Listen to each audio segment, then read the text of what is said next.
दुनिया का सबसे बड़ा और सबसे कीमती महल न ब्रिटिश खानदान का बकिंगम पैलेस है, न सऊदी किंग का महल और न ही कतर के अमीर का महल, बल्कि वो मौजूद है एशिया की एक छोटी सी कंट्री ब्रुनाई में। एक छोटी सी सल्तनत जिसका सुल्तान दुनिया का सबसे अमीर और सबसे ताकतवर लोगों में शुमार होता है, सुल्तान हसन अल बोल्किया। इनके महल में गोल्ड इतना आम है कि महल का कोना कोना इससे भरा हुआ है। दरवाजे, दीवार, कुर्सियां और मेज, हर जगह कीमती सोना चमकता हुआ दिखता है। मगर ब्रुनाई सिर्फ दौलत का नाम नहीं, ये एक ऐसी सल्तनत है जहां हर रास्ता एक नया राज खोलता है। एक ऐसी जगह जहां सुल्तान की मर्जी ही कानून है और जहां उनके हुक्म के आगे दुनिया की बड़ी बड़ी ताकतें चुप हो जाती हैं। ज़ेम टीवी की वीडियोस में एक बार फिर से खुशामदीद। नाजरीन, ब्रुनाई एक छोटी लेकिन नेचुरल रिसोर्सेज से माला माल कंट्री है, जहां के रूलर हसन अल बोल्किया एक ऐसी पर्सनैलिटी के मालिक हैं जो राज, शान और ताकत का जीता जागता सबूत हैं। 1967 से अभी तक ये ब्रुनाई के तख्त के अकेले मालिक हैं और क्वीन एलिजाबेथ II के इंतकाल के बाद अब वो दुनिया के सबसे ज्यादा अरसे तक हुकूमत करने वाले बादशाह बन चुके हैं। ये कहानी सिर्फ वक्त की नहीं बल्कि उस दौलत की है जो आम इंसान सोच भी नहीं सकता। कई इंटरनेशनल सोर्सेज ने रिपोर्ट किया है कि हसन अल बोल्किया की पर्सनल नेटवर्थ $30 बिलियन से भी ज्यादा है और ये बहुत मोहतात अंदाजे हैं। इनकी असल वेल्थ के बारे में अभी तक किसी को इल्म नहीं हो सका। इनकी शान शौकत और लग्जरी लाइफस्टाइल के पीछे ब्रुनाई के तेल और गैस के वो जखीरे हैं जो जमीन के नीचे सोना बनकर छुपे बैठे हैं। हर बैरल तेल और हर कतरा गैस सुल्तान की दौलत में एक और जीरो का इजाफा करता है। पर ब्रुनाई के सुल्तान उन शाही खानदानों में से नहीं हैं जो अपनी दौलत को छुपाते हैं। इनके पास है दुनिया की सबसे बड़ी प्राइवेट कार कलेक्शन, जिसमें हैरत अंगेज तौर पर 7000 गाड़ियां मौजूद हैं। ये कोई आम कलेक्शन नहीं बल्कि इसमें है 600 रोल्स रॉयस, 450 फरारीज और 3880 बेंटले। और इस कलेक्शन का सबसे नया पीस है एक 24 carat gold plated Rolls Royce silver, जिसे Guinness Book of World Record ने दुनिया की सबसे महंगी गाड़ी के तौर पर दर्ज किया है। एक ऐसी गाड़ी जो ना सिर्फ चमकती है बल्कि सुल्तान के इस महंगे शौक की एक झलक भी दिखाती है। सुल्तान की इस कार कलेक्शन की कीमत अंदाजन $5 अरब के करीब मानी जाती है। जमीनी सवारियों से हटकर आसमान का रुख किया जाए तो उनकी प्राइवेट जेट फ्लीट भी किसी से कम नहीं। एक गोल्ड प्लेटेड बोइंग 747-400 जिसकी कीमत लगभग $40 करोड़ है, मगर सुल्तान इसे जहाज नहीं बल्कि उड़ते हुए महल के तौर पे इस्तेमाल करते हैं। क्रिस्टल शैंडलियर्स, सोने के वॉश बेसिन्स और लग्जरी इंटीरियर पे $12 करोड़ अलग से खर्चा किया गया है। और ये सब सिर्फ कंफर्ट नहीं बल्कि लोगों के ख्याल में ये ताकत और पैसा दिखाने का जरिया है। बात यहाँ पर खत्म नहीं होती। सुल्तान ने अपनी बेटी को भी बर्थडे गिफ्ट में प्राइवेट जेट गिफ्ट किया था। कुल मिलाकर सुल्तान के पास 17 एयरप्लेन्स हैं जो उनकी प्राइवेट कलेक्शन है और हर एक जहाज में सोने का भरपूर इस्तेमाल किया गया है। इसी वजह से ब्रुनाई के सुल्तान जमीन तो जमीन, आसमान के शहंशाह भी कहलाए जाते हैं।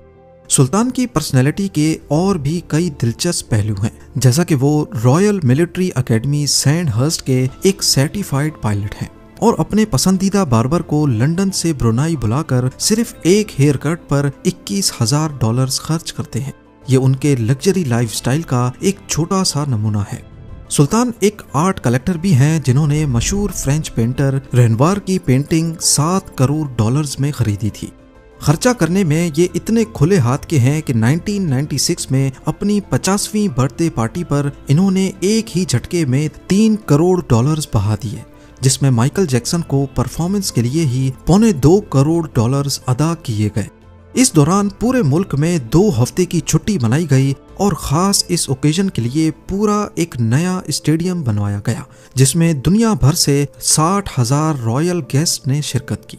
पर असल हैरानी की बात यह थी कि बर्थडे पार्टी में आए रॉयल गेस्ट को असली सोने के मेडल्स दिए गए। महल की बात की जाए तो ये फिलिपिनो आर्किटेक्ट लियांड्रो लॉक्सिन्स ने डिजाइन किया, जबकि इंटीरियर डिजाइन ख्वान च्यू से डिजाइन करवाया गया, जिन्होंने मशहूर जमाना बुर्जुल अरब को भी डिजाइन किया था। 1984 में इस महल की कंस्ट्रक्शन पर $1.5 अरब का खर्चा आया, ठीक उतना ही जितना खर्चा बुर्ज खलीफा की कंस्ट्रक्शन में आया था। ये महल, जिसे नूरुल ईमान कहते हैं, पेरिस के वर्साइल पैलेस से भी 3 गुना बड़ा है। इसमें हैरत अंगेज तौर पर 1788 कमरे, 257 बाथरूम्स, 5000 मेहमानों के लिए बैंक्वेट हॉल, एक मस्जिद, 110 गाड़ियों के लिए गैराज, 200 पोलो पोनीज के लिए एयर कंडीशनड स्टेबल और 5 स्विमिंग पूल्स मौजूद हैं। और सबसे खास बात, इसका डोम 22 कैरेट गोल्ड से बना हुआ है। महल का हर कोना शान शौकत की दास्तान सुनाता है। सोने और मार्बल के फर्श, दरवाजे और दीवारों पर नक्श निगारी। इस महल में टोटल 550 से भी ज्यादा गोल्ड शैंडलियर्स और 18 एलिवेटर्स मौजूद हैं। कहा जाता है कि सुल्तान का महल महल नहीं बल्कि एक पूरा छोटा शहर है। ये महल, जिसे इस्ताना नूरुल ईमान कहा जाता है, इसमें टोटल 17 फ्लोर्स हैं और इसका total floor area 21 lakh square feet पर फैला हुआ है। अब यहाँ आपके जहन में सवाल आ रहा होगा कि इतने बड़े महल में सुल्तान और उनकी फैमिली एक जगह से दूसरी जगह कैसे जाती है। इस काम के लिए महल में इलेक्ट्रिक गोल्फ कार्ट्स का इस्तेमाल होता है। ये महल सिर्फ सुल्तान का घर नहीं बल्कि ये प्राइम मिनिस्टर ऑफिस और ब्रुनाई की गवर्नमेंट का हेड क्वार्टर भी है। यहाँ से मुल्क के तमाम बड़े फैसले किए जाते हैं। सुल्तान हसन अल बोल्किया सिर्फ अमीर तरीन बादशाह ही नहीं, वो खुद प्राइम मिनिस्टर भी हैं, फाइनेंस मिनिस्टर भी और होम मिनिस्टर भी। 2004 की कॉन्स्टिट्यूशनल अमेंडमेंट्स ने उनके इख्तियारात को मजीद मजबूत बना दिया था। उन्हें कानून से बालातर पोजीशन दी गई है, चाहे वो उनकी सरकारी हैसियत हो या पर्सनल। अब यहाँ आपको ये सब देखकर लग रहा होगा कि ब्रुनाई एक लिबरल कंट्री होगी, पर ऐसा नहीं है।